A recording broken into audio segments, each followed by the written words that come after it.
আর জানো তো দিদার স্টাইলের, মানে দিদা তো খুলনা জেলার মানুষ, তো ওই স্টাইলে হাঁসের মাংস রান্না হবে। তো প্রথমে জিরে, তারপরে দিয়ে দিলাম শুকনো লঙ্কা, তারপরে দিয়ে দিচ্ছি আদা।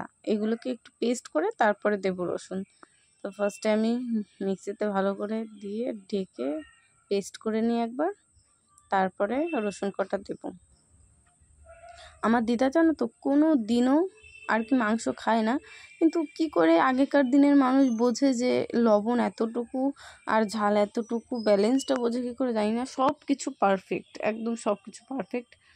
এই যে আমার মা বসে গেছে হাঁসটাকে এখন টুকরো টুকরো করতে। মামা ভোরবেলায় হাঁসটা নিয়ে এসছে, এখন রান্না করতে হবে। আর মামাদের এইদিকে, আমাদের বাড়ির এইদিকে এখানে হাঁস এখন পাওয়াই যায় না বলতে গেলে, কেউ পোষে না, কারোর বাড়িতে নেই। আগেকার দিনে তো মানে আগেকার দিনে বলতে কি, এখন 5 বছর আগেও হয়তো সবার বাড়ি বাড়ি একটু হাঁস মুরগি ছিল, কিন্তু এখন দেখাই যায় না। মানে হাঁস মুরগি কি কেউ পোষে না, জানি না। এদিকে মামি পরশুকে মানে আমাদের রাজাকে স্নান করাচ্ছে, আর রাজা খুব মজা পায় জানো তো স্নান করতে।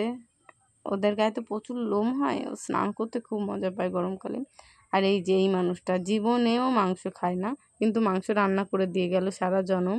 তো এই যে এদিকে হাঁসের মাংসটা মা কেটে ধুয়ে দিয়ে গেছে, আর এই যে মাসি আলুটাকে ভেজে তুলে রাখলো। তারপরে এখন দিয়ে দিচ্ছে জিরে আর শুকনো লঙ্কা, তারপরে এখন দিয়ে দেবে পেঁয়াজ। আর পেঁয়াজটাকে না পুরো একদম লাল লাল করে ভাজার দরকার নেই, একটু নরম করে ভাজতে হবে। তো এই যে একটু নরম করে ভেজে নিল, তারপরে ভেজে তারপরে দিল মশলাটা। আর আমি মশলাটা করেছি তো আমি অনেকবার একটু জল দিয়ে, মানে জল দিয়ে একটু একটু করে অনেকক্ষণ ধরে আমি মিক্সিতে ঘুরিয়ে খুব একটা ফিনিশ একদম পেস্ট করেছি।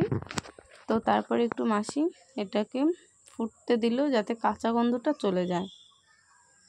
তো কাঁচা গন্ধটা যতক্ষণ না যায় ততক্ষণ একটু নেড়েই যাবে। তারপরে দিয়ে দিল হলুদ, তারপরে দিয়ে দিল লবণ।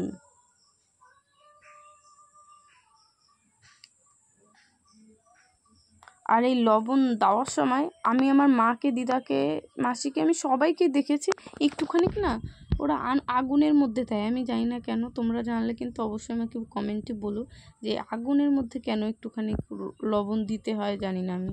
তো ওটাই তোমরা বলো কী কারণে দেয়, নাকি স্বাদ বাড়ানোর জন্য দেয়, আমি জানি না। মাসি একটু তেল তুলেও দেখাচ্ছিল যে এই দেখ কত তেল হয়েছে। সত্যি হাঁসটায় প্রচুর তেল হয়েছিল, তাই মাসি এরকম খুন্তি দিয়ে তুলে তুলে দেখাচ্ছে দেখ কত তেল।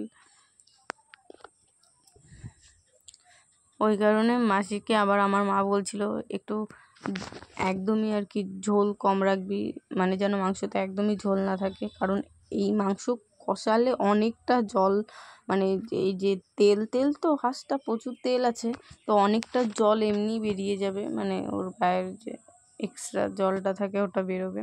তো ভালো করে একটু কষিয়ে নিচ্ছে।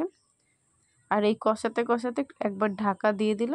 এবার ঢাকনি খুলেই দেখি এই অবস্থা, সবাই ভাবে জল দিয়েছে। তারপরে দিয়ে দিল জল পরিমাণ মতন। তারপরে এর মধ্যে ভাই এসেছে ড্রাগন ফ্রুট নিয়ে, দাও দিদি আমাকে একটু কেটে দাও। তারপরে একটু দিয়ে দিল পরিমাণ মতো জল। এই যে জল দিয়ে আমি ড্রাগন ফ্রুট কেটে এসে দেখি চই ডাঁটাটা দিয়ে দিয়েছে। আর এই চই ডাঁটাটা দিলে না আলাদা একটা স্বাদ আছে।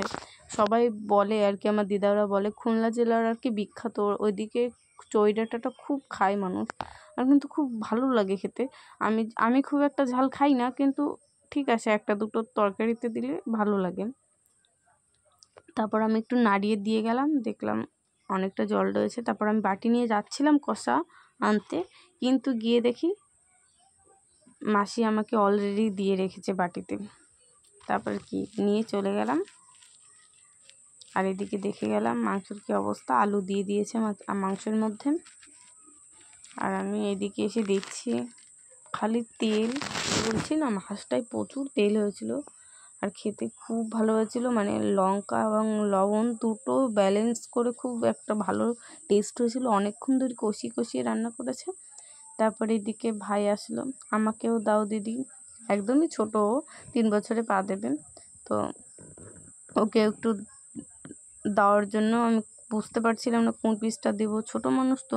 আরও বারবার বলছি দিদি হাড় দাও হাড় দাও। তারপর হাড় দিলাম, তারপরে মাসিও একটু দিল, আমি তুলে তুলে দেখাচ্ছি দেখো একটুও জল নেই, শুধু তেল আর তেল।